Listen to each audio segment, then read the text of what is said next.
उत्तर प्रदेश की सरकार हाथरस में जब एकदम घेर ली गई है सब तरफ से, तो सवालों से घिरने के का जो नतीजा उन्होंने निकाला है, जो सोल्यूशन, जो हल निकाला है, वो है षड्यंत्र, अंतरराष्ट्रीय षड्यंत्र। जो भी कुछ भी बोले सरकार के विरुद्ध, तो एक फॉर्मूला है कि एक अंतरराष्ट्रीय प्लॉट, एक अंतरराष्ट्रीय षड्यंत्र या षड्यंत्र सरकार के खिलाफ हो रहा है। मतलब ये षड्यंत्र ना हुआ, आलू हो गया, काट के हर सब्जी में डाल दो, हर चीज में षड्यंत्र हो रहा है।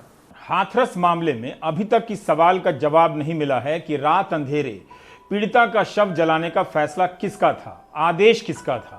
हाथरस प्रशासन की तरफ से दो तरह के जवाब आए। एक के शव जलाने के वक्त पीड़िता का परिवार था, जिसे पिता ने गलत बता दिया, यह डीएम ने कहा था। दूसरा जवाब आया कि कानून व्यवस्था बनाए रखने के लिए किया गया ऐसा। कानून व्यवस्था के नाम पर विपक्ष को रोकने के लिए भारी संख्या में पुलिस उतार दी गई, नोएडा से लेकर हाथरस तक में। जब विपक्ष को रोकने के लिए इतनी पुलिस है, तो उसी की मदद से दिन के वक्त अंतिम संस्कार क्यों नहीं हो सकता था। जो पुलिस विपक्ष के नेताओं पर लाठियां बरसा सकती थी, गांव में पंचायत की अनुमति दे सकती थी, वह पुलिस एक मां और पिता को अपनी बेटी का शव आखिरी बार के लिए देखने नहीं दे सकी। क्यों?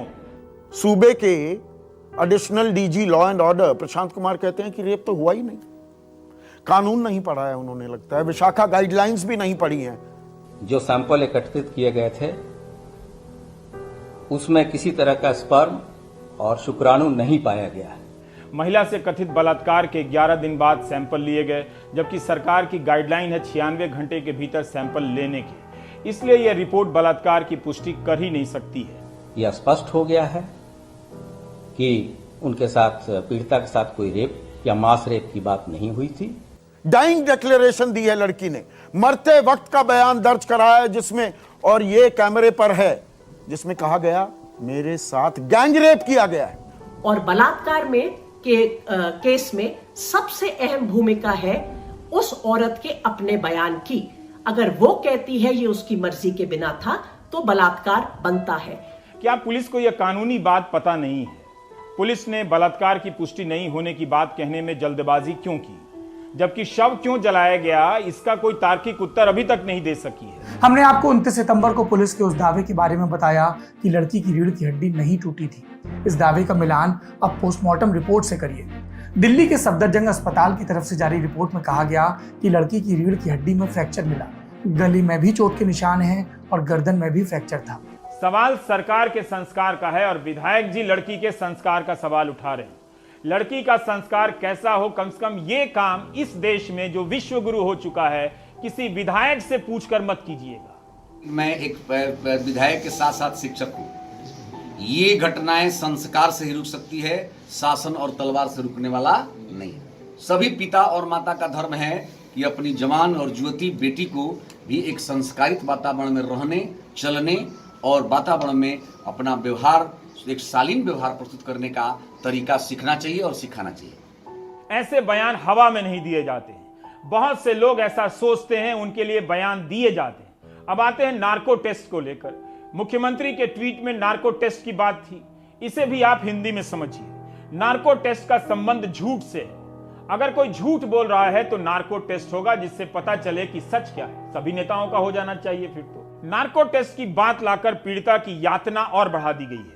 जिस परिवार ने अपनी बेटी का शव तक नहीं देखा, अंतिम संस्कार में शामिल नहीं हो सका, वो अब इस टेस्ट से गुजरेगा कि झूठ तो नहीं बोल रहा। और विक्टिम की फैमिली की नार्को एनालिसिस हो, यह बिल्कुल गैर कानूनी है और असंवैधानिक है। पीड़ित परिवार से फोन छीन लिए गए, प्रेस से मिलने से रोका गया।